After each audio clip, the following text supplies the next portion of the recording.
Hello everyone, this is Louise. I'm at the Cold Lake Library South Branch and I'd like to read to you a segment from our last book club book, A Tree Grows in Brooklyn. Francie held the books close and hurried home, resisting the temptation to sit on the first stoop she came to and to start reading. Home at last, and now it was the time she had been looking forward to all week, fire escape sitting time. She put a small rug on the fire escape and got a pillow from her bed and propped it against the bars. Luckily, there was ice in the ice box. She chipped off a small piece and put it in a glass of water. The pink and white peppermint wafers bought that morning were arranged in a little bowl, cracked but still of a pretty blue color.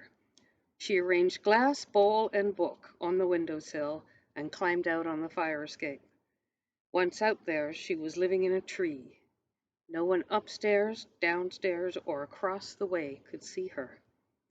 But she could look out through the leaves and see everything.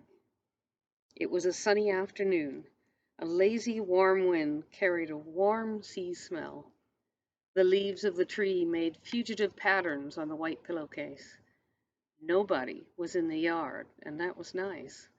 Usually it was preempted by the boy whose father rented the store on the ground floor. The boy played an interminable game of graveyard.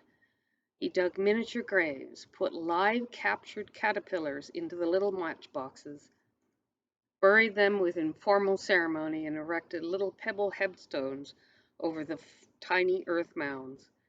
The whole game was accompanied by fake sobbings and heavings of chest, but today the dismal boy was away visiting an aunt in Bensonhurst. To know that he was away was almost as good as getting a birthday present. Francie breathed the warm air, watched the dancing leaf shadows, ate the candy, and took sips of cooled water in between reading the book. If I were king, love, ah, if I were king. The story of Francois Villon was more wonderful each time she read it. Sometimes she worried for fear the book would be lost in the library and she'd never be able to read it again. She had once started copying the book in a 2-cent notebook. She wanted to own a book so badly, and she had thought the copying would do it. But the penciled sheets did not seem like or smell like the library books, so she had given up, consoling herself with the vow that when she grew up she would work hard, save money, and buy every single book she had liked. As she read, at peace with the world and happy as only a little girl could be with a fine book and a little bowl of candy, and all alone in the house, the leaf shadows shifted and the afternoon passed.